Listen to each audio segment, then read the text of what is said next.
야담 이야기. 영민한 머슴이 마당쇠의 딸과 혼인하고 나니 옛날에 남의 집 머슴으로 억척같이 일해서 살림을 좀 일군 사람이 있었습니다.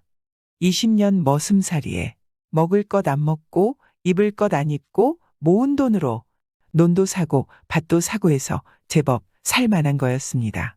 그런데 이 사람이 살림이 좀 있다니까 고을원이 가만히 두질 않는 거였습니다. 어떻게든 재산을 빼앗아 보려고 이 사람을 잡아다 생트집을 잡는데 내가 남의 집 머슴 살던 주제에 웬 살림을 그리 모았느냐? 분명 남의 재산을 훔쳐서 부자가 되었겠다. 이러고 속 뒤집어지는 소리를 하는 거였습니다. 그래서 머슴은 사또에게 하소연하였습니다. 아이고, 사또, 그렇지 않습니다. 제가 밥 한 술씩 덜 먹고 논밭 한 패기씩 사모은 것이지 남의 재산을 훔치다니요. 당치도 않습니다. 아무리 사정 이야기를 해도 생트집으로 남의 재산 빼앗으려고 드는데야 당할 재간이 없었습니다. 사또는 머슴에게 다그치면서 내가 그래도 거짓말을 하는구나. 관장을 속이면 어떤 벌을 받는지 알기나 하고 그러느냐? 라고 화를 내니 머슴은 억울하다는 표정을 지으며 어찌 저더러 속인다고만 하십니까? 하늘이 알고 땅이 아는 일입니다. 라고 말하니 이놈의 사또도 막상 무조건 뺏기가 뭐했던지 아예 억지를 쓰기로 작정을 하고 내가 살려거든 이렇게 해라. 낮도 아니고 밤도 아닌 날에 옷도 아닌 옷을 입고 말도 아닌 말을 타고 선물도 아닌 선물을 가지고 오너라. 그걸 못하면 재산은 물론이고 목숨도 살려두지 않겠다. 이렇게 말도 안 되는 말을 사또는 하는 거였습니다. 그리고 사흘 말미를 줬습니다. 가만히 생각해 보니 참 기가 막히는 노릇이었습니다. 머슴은 아무리 생각해도 원 그런 어거지가 어디 있는 한 말이야. 아이고, 사또 잘못했습니다. 하고 빌면서 생각을 했는데 재산을 반쯤 뚝 떼어 바치면 아무 탈이 없을 줄 알지만 죽어도 그러기는 싫었던 것입니다. 너무 억울하였던 것입니다.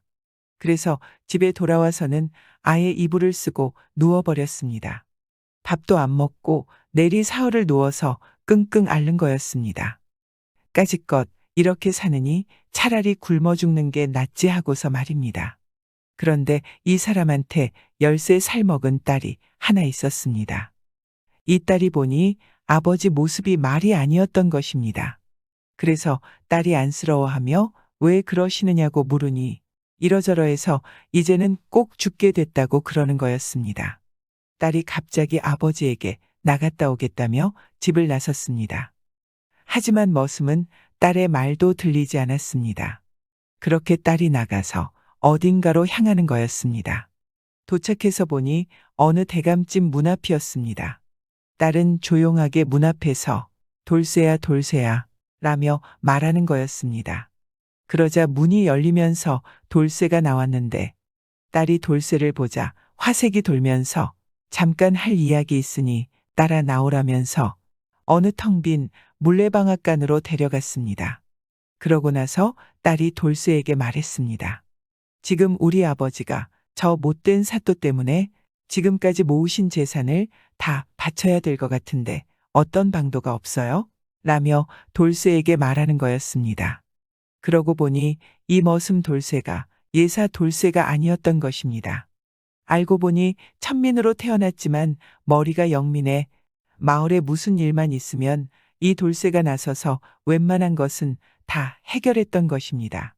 그래서 이 딸이 돌쇠를 찾아온 것이었습니다. 그렇게 돌쇠와 밤새도록 이야기를 나눈 후 딸은 집으로 돌아와 식사를 차린 후 아버지, 어서 일어나서 진지 잡수세요. 좋은 수가 있습니다. 라며 말하니 아버지는 어이없다는 듯이 내까지 것이 무슨 좋은 수를 내. 라며 힘없이 말하니 딸이 웃으며 염려 마시고 어서 기운 차리세요. 제가 하라는 대로만 하시면 됩니다. 라고 말하는 거였습니다. 그래서 아버지는 딸의 웃는 모습을 보면서 벌떡 일어났습니다. 일어나서 밥을 먹고 그래 무슨 수나 하고 있으니까 딸이 이렇게 저렇게 하라고 일러주는 거겠지 하며 밥을 먹고 딸에게 이야기를 들어보니 그럴듯하였던 것입니다. 그래서 딸이 시킨 대로 어디서 누더기를 하나 주워 걸치고 당나귀를 빌려 탔습니다. 그리고 참새를 한 마리 잡아서 소매 속에 넣고 날이 저물기를 기다렸습니다. 날이 어스름 저물 때에 머슴 아버지는 고을원 앞에 썩 나섰습니다. 그때 딸과 만난 머슴이 동네 사람들을 데리고 왔습니다. 사또가 자기 맘대로 판단을 할까봐 데리고 온 것입니다. 머슴 아버지는 사또에게 당당하게 말하였습니다. 사또가 하라는 대로 다 해왔습니다.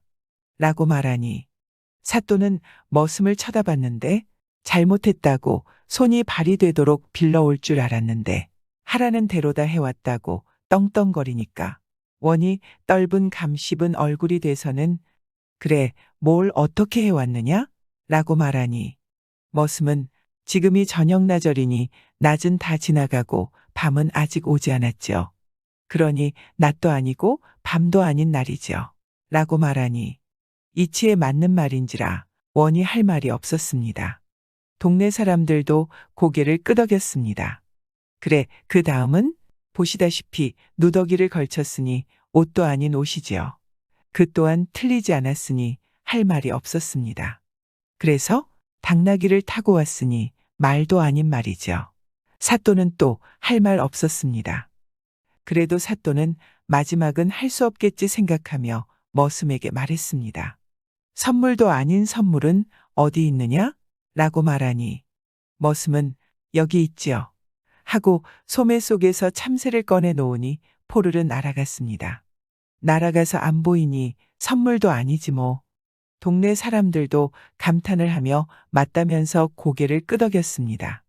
그러자 원은 동네 사람들 보는 데서 우길 수가 없으니 꿀 먹은 벙어리가 됐는지 아무 말도 못하고 멍하니 앉아 있었습니다. 그 후 딸은 머슴과 혼이 나요. 같이 잘 살았는데 그 머슴이 어찌나 영민했던지 문제만 생기면 동네 사람들이 원에게 가는 게 아니라 머슴에게 찾아오는데 그냥 오는 것이 아니라 이것저것 싸들고 오니 머슴 부부는 부자가 되어 잘 살았다고 합니다. 지금 우리나라 현실과 많이 닮은 것 같습니다. 어려운 사람은 계속 어렵게 되는 것 같고 그마저도 뺏으려는 사기꾼들이 판을 치고 있으니 그런데 위에서는 자기들 실속 챙기느라 정작 이 사기꾼들을 잡을 생각은 없고 언제쯤 정의로운 나라가 될까요? 너무나 안타까운 현실입니다. 구독과 좋아요, 알람 설정은 사랑입니다.